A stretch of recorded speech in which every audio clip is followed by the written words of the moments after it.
टुनटुनी चिड़िया अपनी छोटी सी बेटी सुनहरी के साथ एक सूखे घोंसले में दुबकी बैठी थी। माँ, प्यास के मारे मेरा दम घुट रहा है। मिट्ठू तोता कह रहा था कि नदी का पानी भी अब खौलने लगा है। घबरा मत बेटा, मैं कुछ जुगाड़ करती हूँ। तू बस अपनी आंखें बंद करके शांति से लेटी रहे। टुनटुनी बाहर निकली तो रास्ते में उसे मिट्ठू तोता मिला।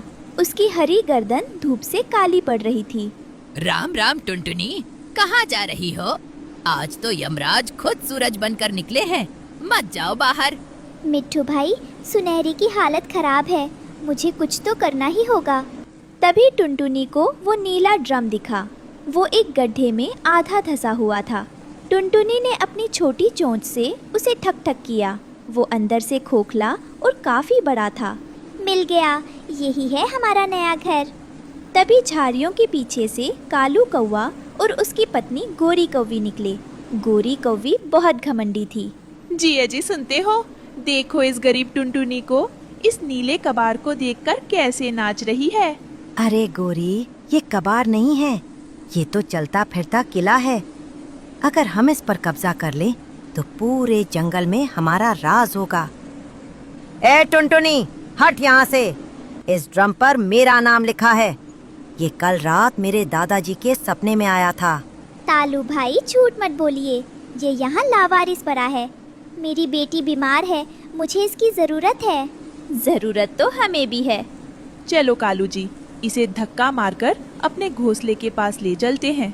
कालू और गोरी ने अपनी पूरी ताकत लगा दी, लेकिन ड्रम टस से मस नहीं हुआ। वे पसीने से तरबतर होकर हांफने लगे। लगता है इसमें कोई भूत है। ये हिल क्यों नहीं रहा? ये ताकत से नहीं, दिमाग से हिलेगा कालू भाई। टुनटुनी ने हार नहीं मानी। उसने कबूतर भाई को बुलाया। कबूतर अपने साथ सूखी घास और गीली मिट्टी लेकर आया। टुनटुनी बहन, मैं तुम्हारी मदद करूंगा। कालू तो बस बातें बनाना जानता है। तीनों ने मिलकर ड्रम के चारों ओर गीली मिट्टी का लेप लगाया। मिट्ठू तोता अपनी चोंच में पास के तालाब की आखिरी कुछ बूंदें भरकर लाया और ड्रम के ऊपर खस की घास बिछा दी। धीरे धीरे वो नीला ड्रम एक आलीशान ठंडे महल में बदल गया। दोपहर को जब लू चली तो जंगल के पक्षी बेहोश होकर गिरने लगे। गोरी कौवी के पंख झुलसने लगे और वो जमीन पर गिर पड़ी। बचाओ कालू जी, मुझे कहीं छांव में ले चलो, वरना मैं नहीं बचूंगी। मैं क्या करूं? मेरा अपना घोंसला तो आग की तरह तप रहा है। तभी टुनटुनी ने ड्रम के छोटे से दरवाजे से बाहर झांका। उसने देखा कि मिट्ठू तोता, कबूतर और कालू गोरी सब गर्मी से तड़प रहे हैं। सुनहरी, देख बाहर सब कितने परेशान हैं। क्या हमें इनकी मदद करनी चाहिए? पर माँ, कालू अंकल ने तो हमें भगा दिया था। गोरी आंटी ने भी हमें चिढ़ाया था। बेटा, जो बुराई के बदले भलाई करे वही बड़ा होता है। बुलाओ सबको अंदर। सब लोग जल्दी अंदर आ जाओ।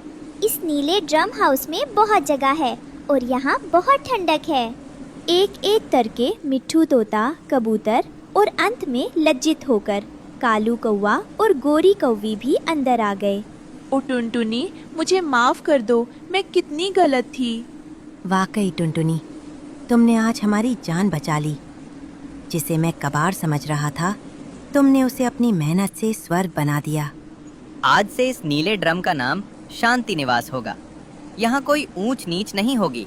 जब शाम हुई और सूरज की तपिश थोड़ी कम हुई तो सभी पक्षी नीले ड्रम हाउस से बाहर निकले। लेकिन बाहर का नजारा अब भी डरावना था। चारों तरफ सूखे पेड़ और मुरझाई हुई हरियाली थी। टुनटुनी, आज तो हम बच गए, पर कल क्या होगा? ये गर्मी तो रोज हमें ऐसे ही सताएगी। हाँ टुनटुनी, मुझे अपनी ताकत पर बड़ा घमंड था, पर आज समझ आया कि कुदरत के आगे हम सब कितने छोटे हैं। कालू भाई, संकट सिर्फ हमें डराने नहीं बल्कि कुछ सिखाने भी आता है। हमने इस नीले ड्रम को तो महल बना लिया, लेकिन क्या हम पूरे जंगल को फिर से हरा भरा नहीं बना सकते? हाँ, पर हम इतने छोटे पक्षी क्या कर सकते हैं? सुनो, इंसानों की बस्ती के पास बहुत सारे फलों के पेड़ हैं। हम सब वहाँ से बीज चुनकर लाएंगे और इस नीले ड्रम के आसपास और पूरे जंगल में बोएंगे। कबूतर भाई, आप दूर तक उड़ सकती हैं। आप खाद के लिए मिट्टी का इंतजाम करना। बिल्कुल टुनटुनी बहन, मैं अभी निकलता हूँ। शांति निवास के चारों ओर हम ग्रीन बेल्ट बनाएंगे। माँ देखो, मैं ये बीज लाई हूँ। क्या इसे बोने से कल हमें छाया मिलेगी? कल नहीं तो परसों जरूर मिलेगी बेटा, बस हमें हार नहीं माननी है। टुनटुनी, आज से मैं चोरी और छीना झपटी छोड़ता हूँ। मैं अपनी मजबूत चोंच से जमीन खोदने में तुम्हारी मदद करूँगा। अगले कुछ हफ्तों तक पूरा जंगल एक अनोखे दृश्य का गवाह बना। कालू कौवा जमीन खोदता, मिट्टू तोता और कबूतर दूर दूर से बीज लाते और टुनटुनी व गोरी कव्वी उन बीजों को प्यार से मिट्टी में दबाती। टुनटुनी ने ड्रम के ऊपर जमी ओस और थोड़े से बचाए हुए पानी से उन बीजों को सींचना शुरू किया। कुछ महीनों बाद नीले ड्रम हाउस के चारों ओर छोटी छोटी झाड़ियाँ और नन्ही पौधे लहलहाने लगे थे। वो नीला ड्रम अब सिर्फ एक प्लास्टिक का डिब्बा नहीं था, बल्कि एक घने नंदनवन का केंद्र बन चुका था। माँ देखो, आज हमारे नए घर के ऊपर पहली बार एक बादल आया है।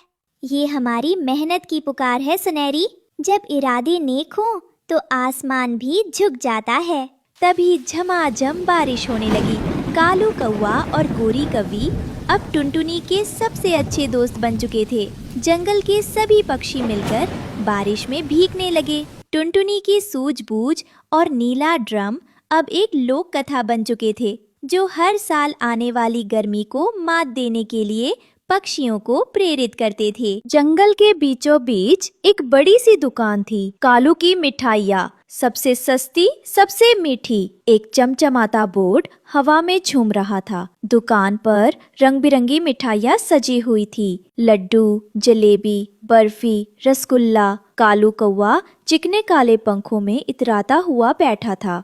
आ जाओ रे जंगल के वासियों, मीठी मीठी मिठाइयाँ खाओ, बस 2 दाने में पेट भर जाओ।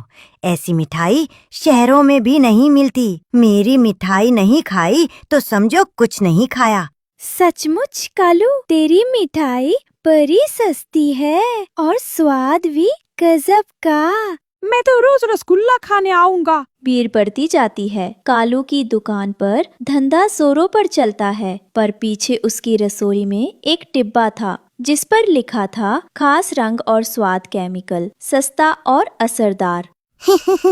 असली दूध कहाँ से लाऊं? इस केमिकल से मिठाई रंगीन और टेस्टी हो जाती है और दाम भी कम लगते हैं। कमाई डबल।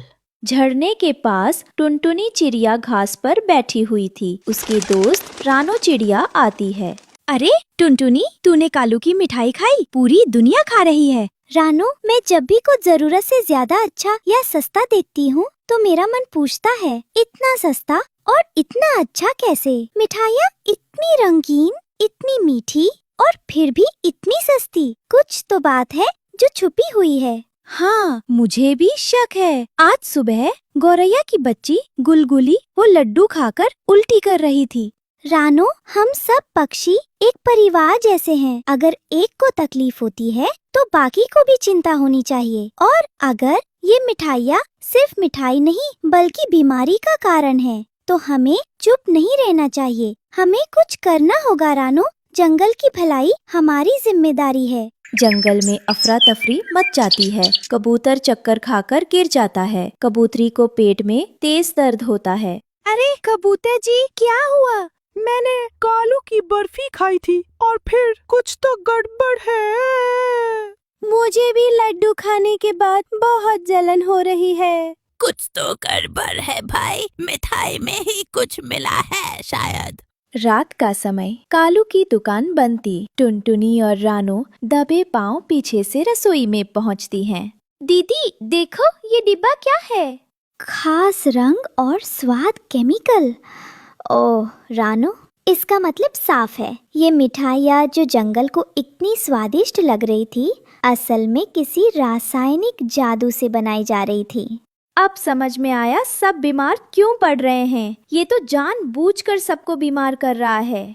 ये सिर्फ लालच नहीं है रानो, ये विश्वासघात है। जंगल के हर पक्षी ने उस पर विश्वास किया और उसने क्या किया? बीमारी और जहर परोसा। अब और नहीं, हम चुप नहीं रहेंगे। कल सुबह जंगल की पंचायत बुलाएंगे और इस कालू के सच को सबके सामने लाएंगे। अगली सुबह जंगल के बीच सब पक्षी जमा होते हैं। मंच पर टुनटुनी और रानो थे। कालू भी घमंड से खड़ा था। प्यारे पक्षियों, आज हम यहाँ इकट्ठा हुए हैं क्योंकि हम सबका स्वास्थ्य खतरे में है। आपने देखा गुलगुली, कबूतर, बुलबुल सब बीमार पड़े। आप सोच रहे होंगे क्यों, कैसे? जवाब है, हमारी ही जमीन पर हमारे ही बीज कोई ऐसा है जिसने हमारी मासूमियत का फायदा उठाया। क्योंकि हम जो खा रहे हैं वो असली नहीं है, वो मिठाई नहीं, जहर है। क्या बकवास है! मेरी मिठाइयों से कोई नहीं मरा। मरा नहीं कालू, पर बीमार जरूर पड़ा। कबूतर अब उड़ नहीं पा रहा, बुलबुल की आंखों से आंसू बह रहे हैं और गुलगुली तो पूरी रात तड़पती रही। क्या तुम बता सकते हो मिठाई खाने के बाद ये सब क्यों हुआ? और ये केमिकल का डिब्बा तुम्हारी दुकान के पीछे क्यों मिला? तुमने हमारे साथ धोखा किया कालू, सिर्फ पैसे के लिए। और इन बहनों ने उस केमिकल का डिब्बा भी दिखाया है, दुकान के पीछे से मिला है। कालू, क्या ये सच है? क्या तुमने पैसे के लिए हमारे स्वास्थ्य से खिलवाड़ किया? कालू चुप था। सब उसकी तरफ देख रहे थे। फिर वो सिर झुका देता है। मुझे माफ कर दो, मैंने लालच में अंधा होकर ये किया। सोचा था फायदा होगा, पर अब पछता रहा हूँ। कालू, हर गलती की माफी नहीं होती, पर अगर कोई दिल से पछताए और सच माने तो उसे सुधारने का एक मौका जरूर दिया जाना चाहिए। लेकिन याद रखना, ये मौका माफी नहीं, जिम्मेदारी है। आज से तुम्हारी दुकान बंद रहेगी जब तक तुम सबकी मदद नहीं करोगे। तुम्हें जंगल अस्पताल में बीमार पक्षियों की सेवा करनी होगी, सबके दर्द को समझना होगा। शायद तभी तुम सच्चे मन से बदल सको। हाँ, जब तक तुम सबका भरोसा वापस नहीं जीत लेते, मिठाई नहीं सेवा ही तुम्हारा काम होगा। मैं तैयार हूँ, जो सजा दोगे मंजूर है। बस मुझे एक मौका दो खुद को बदलने का। कालू अस्पताल में बुलबुल को पानी पिला रहा था, कबूतर की पीठ दबा रहा था। टुनटुनी और रानो दूर से देख रही थी। अब देखो कालू कितना बदल गया है। रानो, दुनिया में सबसे बड़ी बात यही है गलती मानना और उसे सुधारने का प्रयास करना। जो पक्षी खुद को बदल सके वही सच्चा और समझदार पक्षी होता है और हमें भी सीख लेनी चाहिए। आंखें बंद कर किसी पर भरोसा करना खतरनाक है। अब से हर मीठी चीज को परखेंगे, हर बात को समझेंगे, क्योंकि जान है तो मिठास भी है।